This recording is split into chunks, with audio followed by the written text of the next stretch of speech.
les mains qui tremblaient de cette peur de juste voir le prénom et de réaliser que j'allais découvrir qu'il me faisait ça depuis 4 ans. Et je découvre du coup l'identité de cette personne.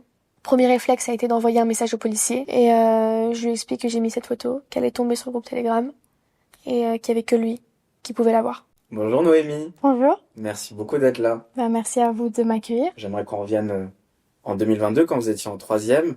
Est-ce que vous pouvez me parler de ce message que vous avez reçu sur les réseaux sociaux? Oui.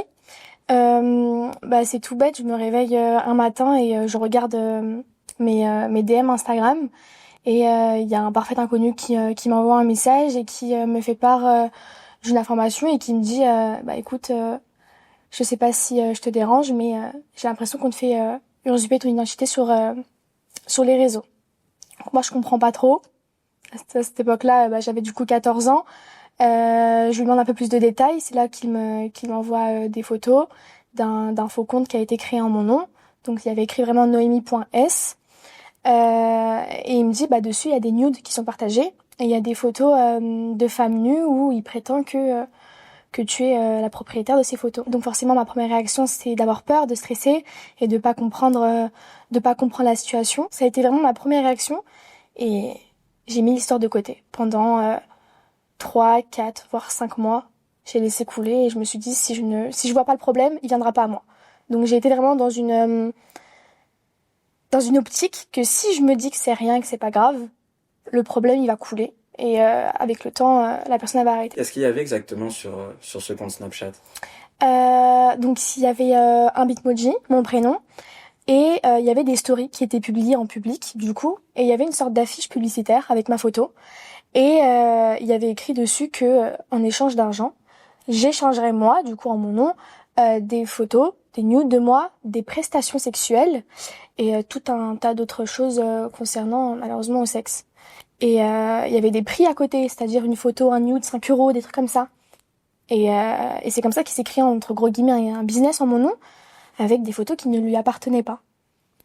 Mais avec le temps, il s'est pas seulement attardé sur Snapchat, il a décidé aussi d'ouvrir un compte Instagram, toujours en mon nom. Il a été très très actif. C'est que je postais une photo, je pense que le soir même, la photo était déjà publiée sur les faux comptes avec cette fois-ci des annotations sexuelles. Elle s'était complètement modifiée. Donc c'était des photos de femmes nues où on ne voyait pas les visages.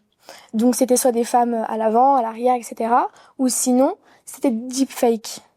Des deepfakes, c'est on prenait ma photo. Donc c'était une photo vraiment lambda que je postais sur Instagram habillée comme une personne normale. Et on me mettait nue dessus. Et c'était très très très réaliste. Ça veut dire que même moi, je pourrais croire que c'était une photo où j'étais nue dessus, tellement le montage était bien fait en fait. Et si c'était des photos de moi normales, pas retouchées, il y avait des phrases dessus, des connotations sexuelles. Du genre, venez me remplir, ou vous pouvez venir me parler quand vous voulez. Si vous voulez venir me baiser samedi soir, je suis présente. Il parlait à la première personne, comme si c'était moi qui tenais les photos. Le compte Instagram avait combien d'abonnés? J'ai pas le chiffre exact, mais on tournait autour de 700. Même moi, sur mon propre compte Instagram, j'ai pas 700 abonnés. Donc 700 comme ça, sur une échelle, s'il y a 700 personnes qui parlent sur vous, c'est énorme. Est-ce que vous aviez hésité à ne plus à ne plus poster de contenu sur les réseaux? Oui, je l'ai fait. J'ai arrêté de poster sur TikTok. J'ai enlevé toutes mes stories sur Instagram pendant plusieurs mois en me disant que si j'arrête de poster, il aura plus de photos. Donc il pourra plus rendre ses comptes actifs. Sauf que non, il avait déjà plein de photos de moi, plein de TikTok, et quitte à les réutiliser en boucle, il le fera. Et ça a été pendant 4-5 mois, en fait, c'était tout le temps les mêmes photos qui revenaient, et juste avec des messages différents. Et donc il ne s'est jamais arrêté, malgré le fait que j'arrête de poster. En fait, pour lui, il avait déjà assez de photos, quoi. Vous dites que au bout d'un an, tout ça a pris encore plus d'ampleur quand vous étiez en seconde au lycée. Oui, ça a pris plus d'ampleur parce que j'ai découvert l'existence d'un groupe Telegram qui s'est créé. Donc à cette époque-là, j'allais sur mes 16 ans. Donc le temps passe en fait à force de laisser couler les choses. J'avais 16 ans, je rentre en première année de seconde dans le même établissement avec les mêmes personnes et je me fais encore contacter par une personne et qui me dit il y a un compte Telegram qui s'est ouvert et bizarrement il y a ta photo de profil et il y a ton surnom, Nono. Et je lui demande de m'envoyer le lien Et donc je clique sur le lien, ça m'ouvre Telegram et je vois ma photo de profil et le nom du groupe qui s'appelle Nono. Je vois qu'il y a facile 400, 500 personnes dedans. Je comprends pas, j'ouvre le groupe et je vois des milliers et des milliers de messages à mon encontre et à l'encontre de d'autres personnes à ce moment-là. Il y avait moi et plusieurs autres filles tout aussi innocentes que moi, vraiment. Des filles qui sont soit plus jeunes, soit plus vieilles. Mais il y avait vraiment des filles de 12, 13 ans qui étaient dedans et des centaines d'hommes qui venaient les insulter, m'insulter du coup par ailleurs avec les autres filles. Et donc ouais, j'ai vu que ça avait pris de l'ampleur parce que j'ai vu qu'il avait du coup une troisième application. Et sur les 3 applications, il était actif. Et du coup, je revoyais toutes mes photos, tous mes TikTok, etc. Et toujours avec des centaines de messages. Et un jour, je vois que ça commence à parler de elle. Et moi, je prends peur. Je me dis, est-ce qu'un jour, il passera des paroles aux actes? Et une fois, une personne a dit, est-ce que ce serait possible de faire un groupe que sur Noémie? Parce qu'il y a que elle qui nous intéresse. Donc, la personne qui crée ses faux comptes, à ce moment-là, il ne se fait pas passer pour moi. Il se prénomme Boss sur les réseaux sociaux, enfin sur Telegram techniquement. Et il me fait passer pour son ex-petite amie ou parfois sa petite amie. C'était soit l'un, soit l'autre. Mais personne prenait en compte cette information. Donc, il pouvait divaguer sur ces deux-là. Et, euh, et du coup, il crée un compte que sur moi, qui s'appelle du coup cette fois-ci Nono la V2, avec ma photo de profil toujours. Et là, c'était des milliers et des milliers de messages à mon encontre sur ma personne, avec que mes photos et que mes vidéos. Moi, je craque, j'en peux plus. Je sais pas ce qui se passe. Je me réveille un matin, du matin au soir, c'est des messages qui sont aussi dégueulasses les uns que les autres. C'était un peu comme une battle de qui me fera le plus gros taf, entre gros guillemets. Et il y avait par exemple une photo qui tombait, il y en avait un qui parlait, qui disait celle-là, elle est bonne qu'à éduquer. On la prendra à la chienne qu'elle pourra même plus respirer. Elle est bonne qu'à être enfermée dans une cave. On va la remplir tellement de dans sa bouche qu'elle pourra même plus respirer. Et c'était des messages comme ça à la chaîne. À la chaîne, et il y en avait des milliers. Et moi, qui avais déjà pas énormément confiance en moi à cette époque-là, parce que je suis à une période de ma vie où j'arrive au lycée, au collège, on s'apprend en fait, on se découvre, on est censé évoluer durant cette période. En fait, il m'enfonçait. Et c'est pour ça qu'avec le temps, me regarder devant un miroir, c'était atroce en fait, parce que j'avais pas encore acquis une confiance en moi qui était complète, genre. C'est très compliqué à voir. Sur le premier compte Telegram qui a été créé, c'était des centaines de personnes. Ça devait tourner autour de, comme Instagram, 700, 800 personnes. Et sur le compte qui a été créé de moi, au fil du temps, jusqu'à 2025, il y a eu plus de 7000 personnes qui étaient dedans. 7000 qui parlaient sur moi du matin au soir. Donc ça veut dire qu'à ce moment-là, vous aviez 16 ans et 7000 personnes que vous ne connaissiez pas commentaient chaque jour votre apparence avec des photos, montages de vous. Exactement. Jusqu'à 2025, ouais. 7000 personnes du matin au soir qui m'insultaient, qui me descendaient, qui m'humiliaient et qui se battaient pour savoir qui allait me faire le plus de travail possible, entre gros guillemets, qui allait pouvoir me mettre en premier, qui allait pouvoir me faire enfin c'était que des insultes, c'était que ça. La plupart des messages que je recevais, c'était on va la casser en deux, on va lui faire du mal, on va la faire souffrir, elle en redemandera parce qu'elle est bonne qu'à ça. Tout ce qu'elle veut, c'est avoir des coups dans sa bouche. C'était que ça, du matin au soir. Et et moi j'ai eu peur, surtout quand ça a commencé à parler. J'ai eu très peur parce que il y a un jour où il a posté une photo et c'est là où j'ai commencé à me renfermer énormément sur moi-même et de plus aller en cours. C'est il a leak mon adresse. Je sais pas comment dire. Non, ça marche. Ouais, il a leak mon adresse. Ma ville était énoncée sur les messages, sur par exemple la fiche publicitaire qu'il avait fait de moi, où il mettait les tarifs en fait de ce que je faisais en retour d'argent. Il avait mis ma position, donc la ville où j'habitais et mon adresse. Donc j'ai commencé à voir que ça prenait des proportions qui devenaient beaucoup trop graves. Et moi j'étais là seule sans avoir la capacité d'en parler à mes parents ni à des amis de confiance. Donc ouais, ça a été compliqué. J'allais plus en cours, je lâchais les cours. C'était une énorme solitude en moi. Et le fait que je lâchais les cours, en fait, c'était une suite logique des choses. J'ai lâché les cours, j'allais plus à l'école, en tout cas beaucoup moins. Euh, du coup, j'avais des conflits avec mes parents. Ça allait pas du tout à la maison parce que forcément tu lâches les cours, surtout que c'était une année décisive pour savoir si je passais en général ou en technologique. Euh, C'était une année assez décisive, surtout que comme c'était une école privée, Cato, ça demande un certain niveau quand même. Et je l'avais pas à ce moment-là parce que je n'y allais plus, j'étais plus concentrée, j'étais ailleurs, j'étais stressée. Et donc ouais, ça a enchaîné aussi du coup les embrouilles, les tensions avec mes parents. Et je me suis renfermée énormément sur moi-même. Et je me suis sentie coupable de tout ce qui m'arrivait. Et c'est pour ça que j'ai commencé à malheureusement me mutiler, j'ai commencé à perdre goût à la vie parce que j'étais seule.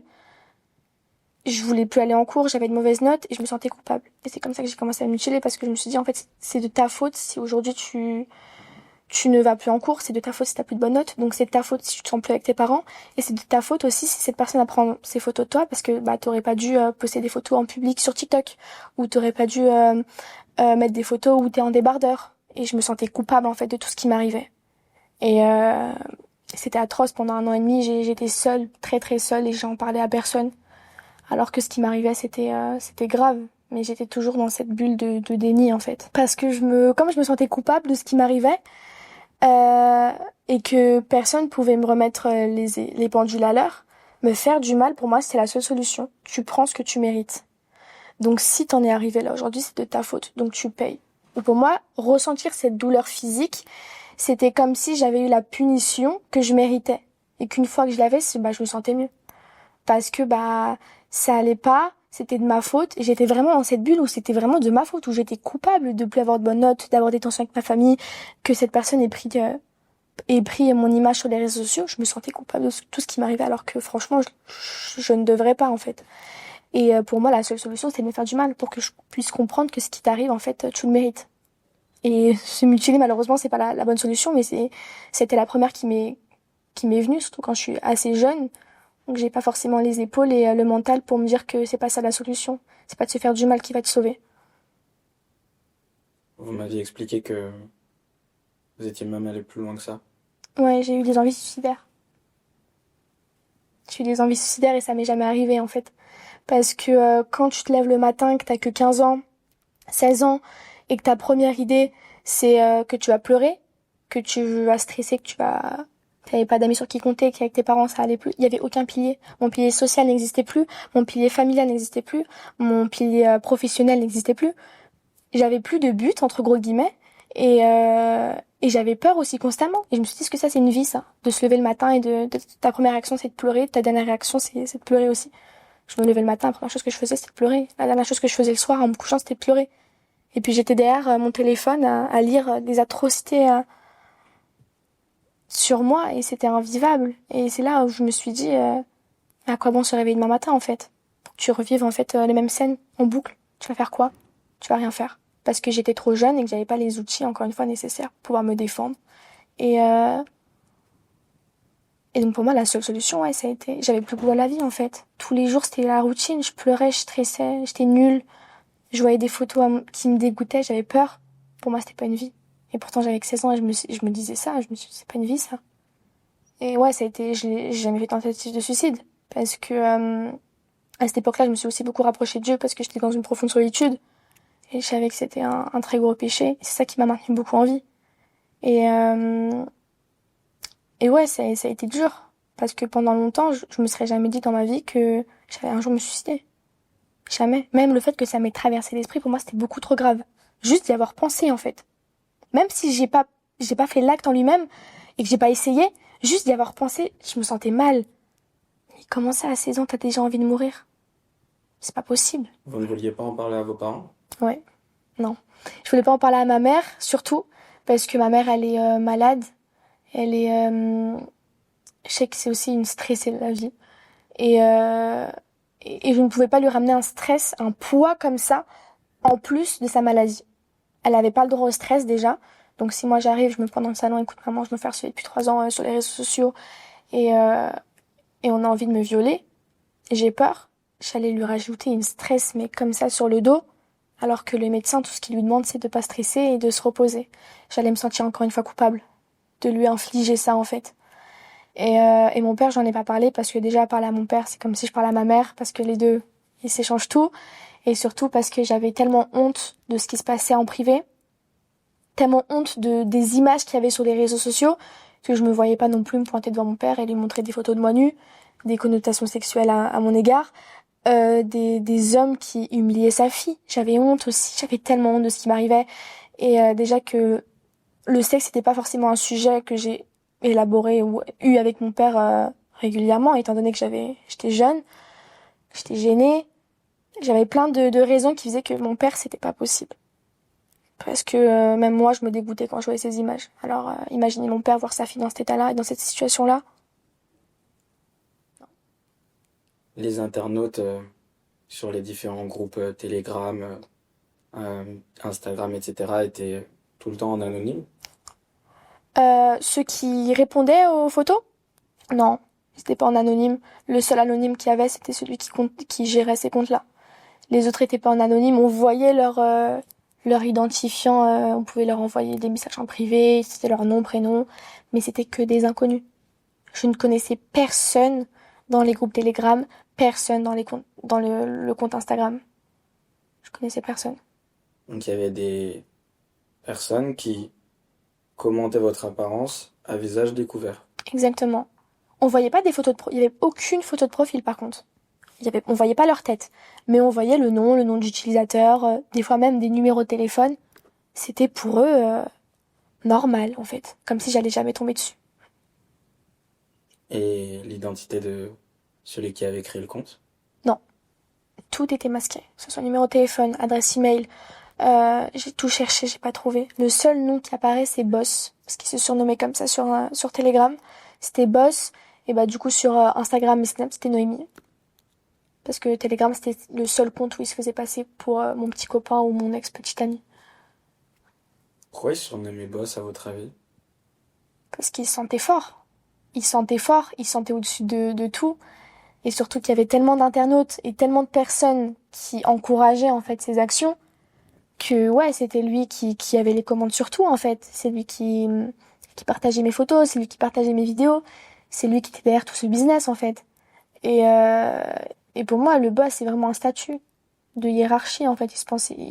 Pour moi, il se pensait juste au-dessus de tout le monde. Maintenant, j'aimerais qu'on prenne le temps d'expliquer comment vous avez trouvé l'identité de cette personne qui postait des photos de vous depuis plusieurs années, de la personne qui se surnommait Boss. Est-ce que vous pouvez un peu nous expliquer comment vous êtes arrivé à cette conclusion? Bah, comme les photos qui tombaient sur Telegram et sur Instagram et sur les faux comptes Snap, c'était des photos qui venaient de mon compte Instagram et que moi j'étais en privé et que j'avais que 300 abonnés.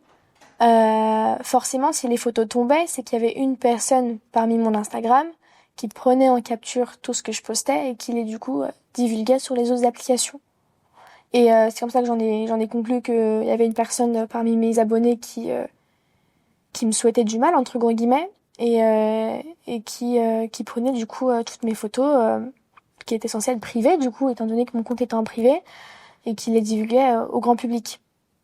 Et ouais, du coup, j'ai commencé à vouloir la retrouver. Et c'est mon meilleur ami, du coup, Paul, qui m'a trouvé la solution. C'était de poster des photos et de masquer une certaine partie de mes abonnés. On poste une photo, du coup, sur Instagram. On sélectionne une quinzaine de personnes qui puissent la regarder. Et les autres vont être masqués. Donc, ils n'auront pas accès à la photo que j'aurais postée sur Instagram. Et c'est comme ça que petit à petit, en fonction de si les photos tombaient ou non sur les groupes, je pouvais savoir qui les avait vues et qui ne les avait pas vues. Et c'est comme ça que j'ai pu faire un tri. Et découvrir du coup à la fin l'identité de cette personne. Mais ça m'a pris beaucoup de temps. Parce que il y a des moments où je restais dans cette bulle de déni. Et donc je m'efforçais à ne pas y penser. Et donc je mettais de côté ça. Je mettais de côté le fait de faire des listes, j'aimais pas être baignée dedans. Pour moi c'était insupportable. Et c'est ce qui a fait que ça a pris autant de temps. Et Ça a pris combien de temps? Comme je l'ai découvert en 2025, ça m'a pris techniquement... Parce que j'ai eu l'idée en soi en 2023. Donc ça m'a pris 2 ans de faire des listes pour savoir qui est-ce qui regardait mes photos et qui est-ce qui ne les regardait pas. J'avais une application note.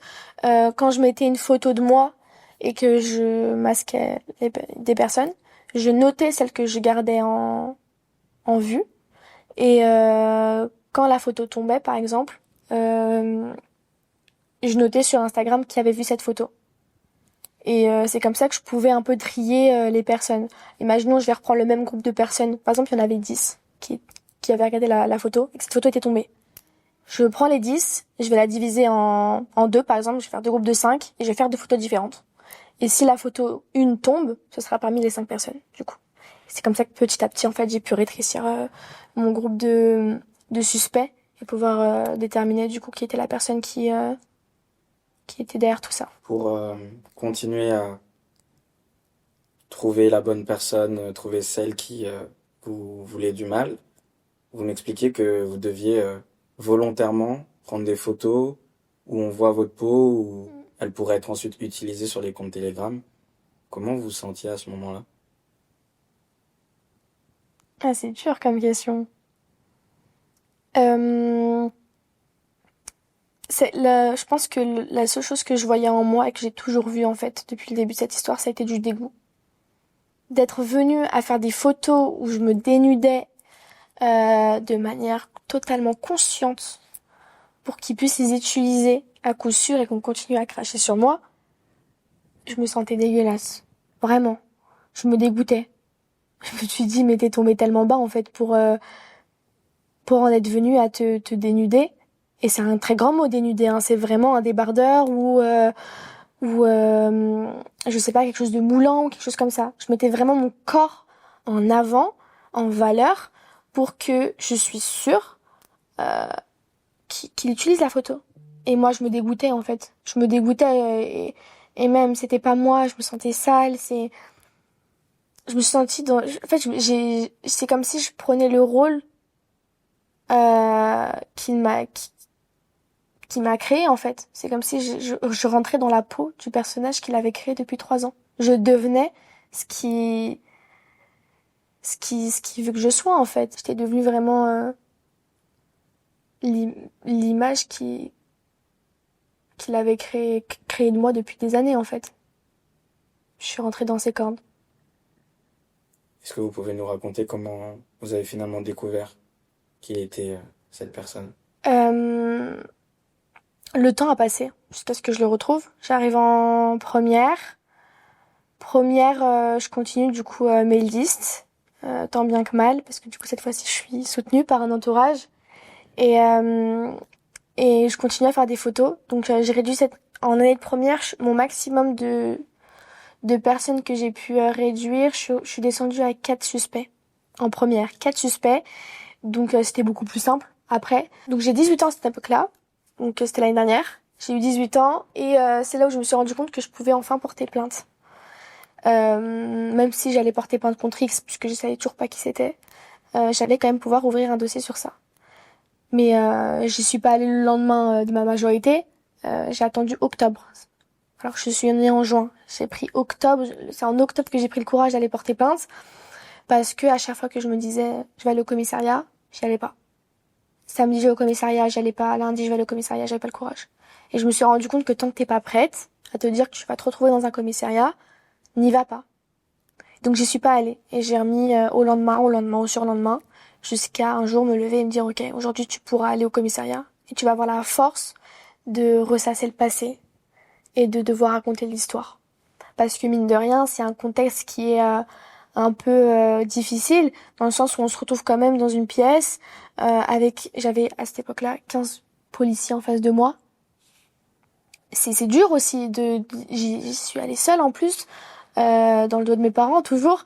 Je me suis pointée devant le commissariat et j'ai eu de la chance que mon affaire a été prise au sérieux. J'ai commencé avec 3 policiers, j'en ai fini avec 12, 13 autour de moi qui me posaient des questions. C'était impressionnant, c'était rassurant, c'était aussi compliqué de trouver ces mots, de devoir tout ressasser. Donc je prends le courage de porter plainte contre X. Donc j'ouvre un dossier et je reste en contact avec un policier qui suit mon affaire de près par message. Donc je lui explique mon idée pour essayer de le découvrir, donc le fait la liste des suspects, le fait que je notais chaque personne dans mes notes, il trouve l'idée très maligne et il encourage mon idée et il m'encourage de la continuer en fait. Et donc on est en octobre à cette époque-là et après vers décembre plutôt. Décembre, je descends la liste de suspects à 2 parce que la photo est tombée. Donc j'avais fait 2 groupes de 2 et il y avait une photo du coup qui était tombée et donc moi je tiens en même temps au courant les policiers et un jour je suis chez ma meilleure amie toujours Tiffen et on décide de faire une photo. Cette fois-ci je l'ai vraiment fait dénudée. Il y avait vraiment ma culotte qui dépassait parce que je voulais vraiment qu'elle tombe. Il y avait ma culotte qui dépassait sur l'un et ma bretelle de soutien-gorge qui dépassait sur l'autre. Pour être sûre que l'une des 2 photos allait tomber. Vraiment, je voulais vraiment en finir. Je voulais pas la refaire 2-3 fois. Je voulais que ce soit celle-là et pas une autre. Donc malheureusement, je me suis plus dénudée que d'habitude. Et en janvier 2025, la photo elle tombe. La photo elle tombe, mais 2 semaines après l'avoir postée sur Instagram. Et donc je fais 2 photos différentes, je le reprécise, mais il y avait une photo avec la culotte qui dépassait pour l'un et le soutif qui dépassait pour l'autre. 2 semaines passent, je vois parce que j'avais mis une notification Telegram, tu vois dans mes notifications la photo que j'avais fait, parce que je me rappelais plus à qui elle était dédiée. Et je me rappelle encore de mes mains qui tremblaient de cette peur de juste voir le prénom et de réaliser que j'allais découvrir qu'il me faisait ça depuis 4 ans. J'avais cette peur bleue en fait d'avoir la réponse à toutes les questions que je me posais depuis 5 ans. Et je vais dans mon application notes, j'étais blanche comme un linge et je découvre du coup l'identité de cette personne. Premier réflexe a été d'envoyer un message au policier que j'avais du coup par SMS et je lui explique que j'ai mis cette photo, qu'elle est tombée sur le groupe Telegram et qu'il y avait que lui qui pouvait la voir. Je découvre du coup que c'était mon camarade de classe de mon collège et de ma seconde. C'est avec lui que j'ai partagé mes années de collège. Ça a été vraiment mon voisin. Il était vraiment à 1 centimètre de moi pendant 2 ans. Et je l'avais sur les réseaux sociaux. Et moi aussi, mon premier réflexe, c'était d'aller voir les conversations que j'avais avec lui. Est-ce qu'on parlait de temps en temps? Est-ce qu'on parlait pas? Est-ce qu'on était proches? Pas si proches que ça, parce que ça remontait quand même. On était au collège, là j'étais en terminale, sachant que j'ai redoublé une année. Donc il y avait du temps qui était passé. Et donc je vais voir les conversations et je vois que cette personne avait le culot de m'envoyer mon anniversaire de mes 17 ans, l'anniversaire de mes 16 ans. Il m'a souhaité mon anniversaire de mes 15 ans. Qu'on parlait quand même souvent sur Snap à l'époque quand on était au collège. Et sur toutes les personnes que j'avais sur ma liste de suspects depuis le début, c'était la dernière personne que je suspectais. La dernière. Parce que quand on le décrit, c'est quelqu'un qui a 15 de moyenne, très timide, qui est vraiment dans son coin, qui parle pas beaucoup, et qui est très intelligent. Ça lui a fait faveur du coup. Mais en tout cas, c'était quelqu'un avec qui je m'entendais très bien. Vraiment, c'était pas le genre de personne populaire au collège, au lycée. On entendait parler beaucoup. Non, c'était vraiment le petit discret qui n'embêtait personne, quoi. Donc ça m'a choquée. Ça m'a choquée parce que de l'aspect, en fait, timide et intelligent et discret, en fait, se cachait un psychopathe, quoi. Moi, les policiers m'ont dit que c'était vraiment un futur prédateur. Quand on voit ce qu'il fait depuis 4 ans, parce que c'était vraiment un acharnement, là. Avant que je découvre qui c'était, le fait qu'il aille sur Snap, puis il fait un compte Instagram, puis il ouvre un compte Telegram, puis un deuxième groupe, puis c'est toutes mes photos. On voit qu'il vise vraiment une personne en particulier. Et avant que je découvre qui c'était, j'ai eu peur, moi. Je me dis, pourquoi il s'acharne autant sur moi? Qu'est-ce que j'ai fait pour mériter qu'on m'humilie à ce point? Parce que je m'entendais j'ai causé de mal à personne. La personne qui avait besoin de se venger, entre gros guillemets. Donc ouais, quand j'apprends que c'était quelqu'un de mon collège et de mon lycée, j'étais outrée. Je suis du coup directement... donc je préviens directement les policiers, ils vont lui faire une perquise à 6 heures du matin. Ils vont le récupérer dans sa couette Cars. Le policier, il me fait un petit détail, il me dit, ouais, fun fact, il dormait dans sa petite couverture Cars. Comme un enfant de 8 ans, en fait. Alors qu'en fait, derrière, il détruisait la vie d'une personne. Et le policier, il m'a dit quoi? Il a donné une explication à tout ça. C'est qu'en 3e, je l'aurais recalé. Il m'aurait demandé de sortir avec moi et je l'aurais recalé. Et depuis ce jour, il avait senti une frustration et cette soif de vengeance. Parce que je l'avais recalé en 3e. Je me rappelle très bien, il m'avait fait un petit mot débile qu'on a au collège avec les cases oui et non. Il m'avait demandé si je voulais sortir avec lui. Et moi, à cette époque-là, enfin, encore aujourd'hui, j'ai jamais eu de petit copain, jamais été intéressée par ça, alors encore moins au collège. Et donc moi, je lui avais dit non, mais de manière très amicale, vraiment, j'étais très bienveillante. Et il s'est senti humilié. Et le policier lui a dit, mais est-ce qu'elle a fait tourner ça? Est-ce que tu t'es senti humilié parce qu'elle en a parlé à ton entourage et elle t'a fait honte? Non, non. Il lui a dit non, non. Ça, c'était resté entre moi et elle. Donc en fait, il s'est senti, c'était vraiment une frustration personnelle en fait. Et moi, j'étais là, comment c'est possible que parce que je t'ai recalé en troisième, surtout de manière très bienveillante, tu puisses en venir à ça, quoi. Parce que pour lui, mes images, mes photos, c'est des armes. Moi, je les voyais comme des armes pour lui, en fait. Il les utilisait pour me faire du mal.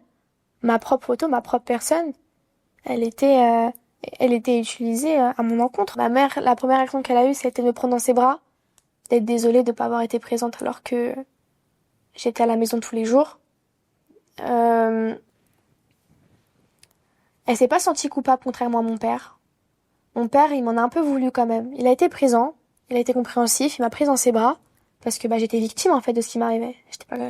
J'étais pas coupable, j'étais victime et donc il savait ma position de victime, mais il s'est senti un peu trahi si je peux dire ça comme ça parce que en tant que père, il ne s'est pas senti utile et le fait que je me sois pas retournée vers mon père, que ça n'a pas été la première réaction de ma part, alors que j'ai une relation très fusionnelle avec mes parents.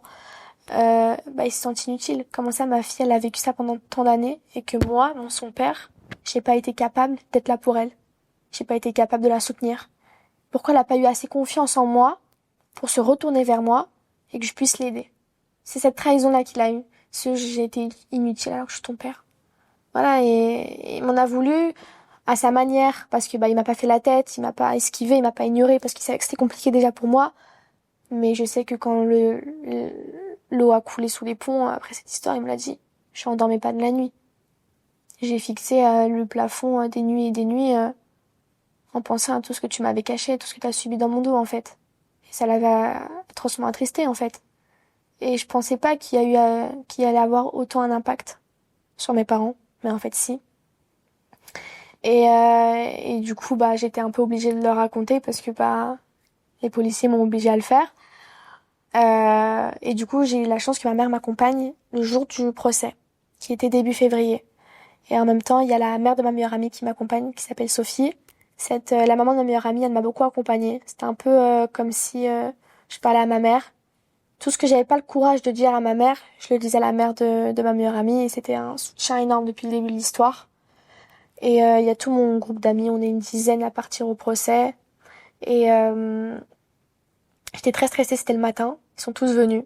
La plupart ont séché les cours, ils se sont levés très tôt, ils m'ont tous accompagnée, ils m'ont tous épaulée. Et c'est ce qui a fait que ça a été beaucoup plus simple d'y aller, parce que j'aurais pu faire demi-tour et rentrer chez moi et esquiver encore une fois le problème, parce que j'ai la manie de le faire. Mais le fait qu'ils se soient tous levés pour moi, qu'ils m'ont tous accompagnée dans cette épreuve, ça a été tellement plus simple pour moi d'y faire face, parce qu'ils savaient que j'allais retrouver du coup le coupable en face de moi. C'était une atmosphère qui ne me mettait absolument pas à l'aise. Et c'est ce qui a accentué mon anxiété, c'est ce qui a accentué mon stress. Et, euh, et je me suis dit, j'arriverai pas à tenir 1 heure et demie là-dedans. En face, en plus, il était en face de moi, mais pour moi, c'était pas possible. Donc je sors et je me rappelle vraiment de quand je suis sortie de la pièce et que tous mes amis se sont levés. Et leur première action, ça a été de m'entourer, de m'apporter du soutien. Et ça a été pour moi une bouffée d'oxygène. Je voulais pas sortir prendre l'air, je voulais pas sortir au bord de l'eau ou souffler. Ça a été eux, en fait, ma bouffée d'oxygène et qui m'ont aidé, en fait, à y retourner et aller jusqu'au bout de ce procès. Et ouais, je m'en souviendrai toujours de comment ils se sont tous levés et qui m'ont accompagnée pendant que je pleurais, que je faisais une crise d'anxiété, en fait. Parce que ouais, je l'avais vraiment en face de moi et c'était dur. Et donc après, qui m'ont fait changer les idées, qui m'ont fait rigoler, j'y retourne. Le procès continuait même quand j'étais absente. Et j'étais accompagnée de ma mère. Et puis voilà, je l'ai revu et à la fin du procès, moi j'ai eu de la peine Ça me désole de dire ça, mais j'ai eu de la peine pour ses parents parce qu'ils étaient en pleurs en fait. Ils étaient en pleurs de voir en fait ce que leur fils leur cachait depuis tant d'années. Et ils sont venus vers moi m'excuser. C'est les seuls à qui j'ai voulu entretenir une conversation. C'est les seuls avec qui j'ai eu le courage de pouvoir discuter. C'était ses parents. Ils sont venus me voir, ils se sont excusés pendant très longtemps, en implorant leur pardon en fait. Et je voyais très bien dans les yeux de la mère comme dans les yeux du père que ce qui a été dit durant le procès, ils le découvraient de fond en comble. Pour la condamnation, pour l'instant en tout cas, puisque les faits ont été faits quand il était mineur et majeur, donc j'ai eu 2 procès différents. Début février, j'ai eu le procès dans le tribunal des mineurs, et je sais que début octobre, j'ai la suite du procès, du coup, pour établir les faits qu'il a commis en étant majeur. Donc là, ce que j'ai eu quand il a été mineur, c'était non. Il a eu un suivi psychiatrique, l'interdiction de certains réseaux sociaux et l'interdiction d'approcher certaines villes. Surtout la ville où j'habitais et la ville où j'étudiais. Donc la ville où j'avais mon lycée à l'époque. On m'a dit qu'il risquerait de la prison, mais j'ai un deuxième procès qui est un peu plus sérieux, puisque là on le juge pendant qu'il est majeur. Donc les conséquences sont beaucoup plus graves que mineur. Donc ouais, j'en attends beaucoup de ce procès, parce que mine de rien, il m'a gâché la vie, quoi. Il m'a détruit de fond en comble, donc qu'il prenne ce qu'il mérite.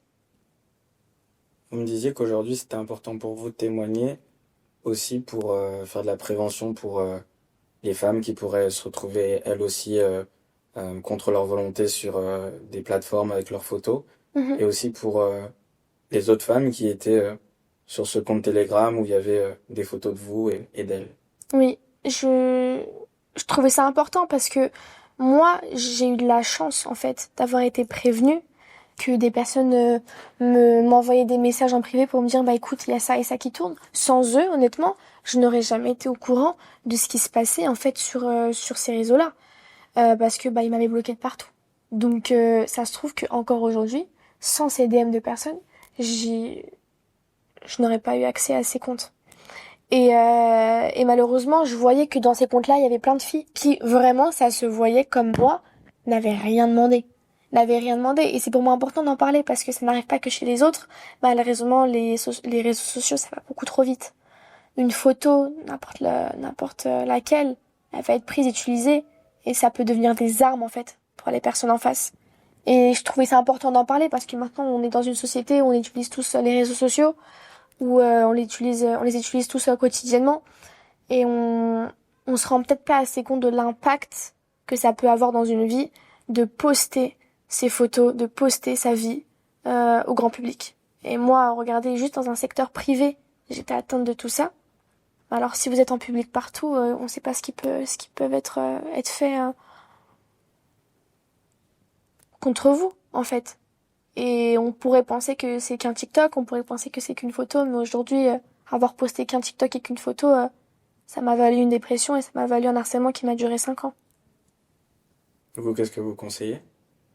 De faire attention à ce qu'on poste. Beaucoup. Et je dirais pas de pas se dénuder parce que c'est pas à nous de ne pas porter des bardeurs, de pas porter de t-shirt, de pas porter de crop top pour faire plaisir et pour faire attention aux hommes des sociétés d'aujourd'hui. Mais de quand même avoir conscience que une fois que c'est posté, une fois que c'est publié, ça peut être à la portée de tout le monde.